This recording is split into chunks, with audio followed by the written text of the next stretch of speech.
सरकार कह रही है कि आप लोग संसद में बात नहीं करना चाहते। नड्डा जी कह रहे हैं संसद में बात होगी, पहले इस्तीफा होगा फिर वार्ता होगी। बिना इस्तीफा की कोई वार्ता नहीं होगी। बिना इस्तीफे कोई वार्ता नहीं। अगर बात इस्तीफे के बिना वार्ता की होती तो 20 तारीख को यहाँ जो लाखों बच्चे आए थे उन पर लाठी क्यों चलाई आपने? अगर आप इतने ही संवाद वाले हैं, इतने संवाद चाहते हैं, तो आपने 20 तारीख से पहले संवाद क्यों नहीं किया बच्चों से? चंद्रशेखर जी, हम आपको 10 साल के ऊपर से कवर कर रहे हैं।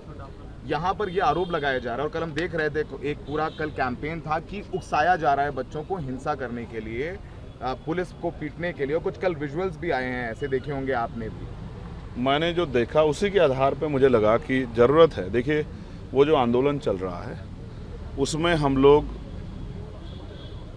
एक जो कोऑर्डिनेशन बनता है चीज़ों को तैयार करने का कि भाई कैसे करना है, इसका चीज़ का सामना कैसे करना है, हम उसकी भूमिका नहीं, हमने उनकी मदद की भूमिका जब उनको आवश्यकता थी वो अदा की। जो चाहे हमने वादा सोनम भाई से किया था कि 20 तारीख को जो प्रोटेस्ट में लोगों की आवश्यकता पड़ेगी वो पूरी करेंगे।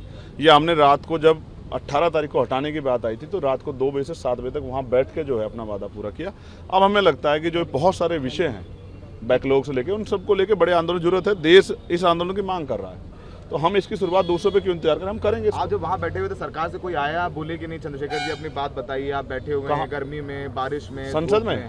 हाँ, 2 मंत्री कल आए थे, तो मैंने उनसे भी एक ही बात कही कि वार्ता तब होगी जब धर्मेंद्र प्रधान इस्तीफा दे देंगे, उसके बाद वार्ता, उससे पहले कोई वार्ता नहीं। तो आप अपने संगठन के साथ कुछ और संगठनों को भी लेके आएंगे साथ में, जैसे पार्लियामेंट में कुछ आप लोग इंडिपेंडेंट लोग? हाँ, वही मैंने बताया। आप देर से आए, मैंने यही बात बताई थी कि मैं अपना जो साथी हैं जो मुझसे जुड़े हुए हैं, जो मेरे साथ आके बैठे भी थे, उन सबसे मांग करूंगा कि वो चले मेरे साथ और हम लोग होम मिनिस्टर से बात करेंगे। जिन लोगों ने लाठियां चलाई है उन पर कार्रवाई क्यों नहीं हो रही है, और जो आज का प्रोटेस्ट है उस पर बच्चों के साथ लाठी ना चले, इसकी जिम्मेदारी सरकार ले। प्रोटेस्ट से कोई बात है तो आप वार्ता अगर खत्म क्यों नहीं कराते, उनकी मांग मान लो, क्या दिक्कत है? हमने कहा फास्ट ट्रैक कोर्ट बना देंगे, पेपर लीक पर तुरंत फैसले करेंगे। 12 साल में क्यों याद आया? इस आंदोलन की वजह से याद आया, जनता ने किया, नौजवानों ने किया। अभी बहुत कुछ याद आ जाएगा।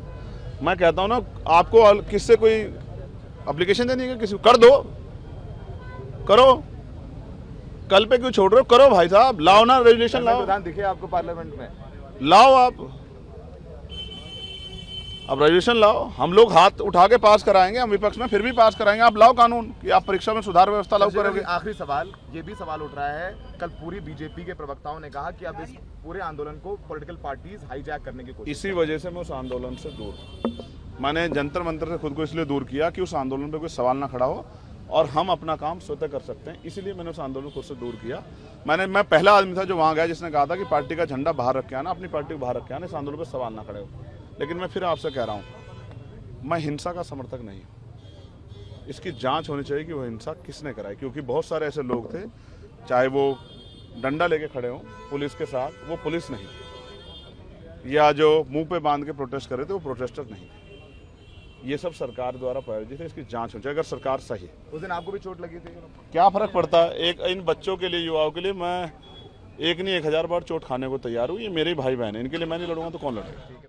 आपके राज्य की खबरें, आपके शहर की खबरें सबसे पहले जानने के लिए देखते रहें अमर उजाला।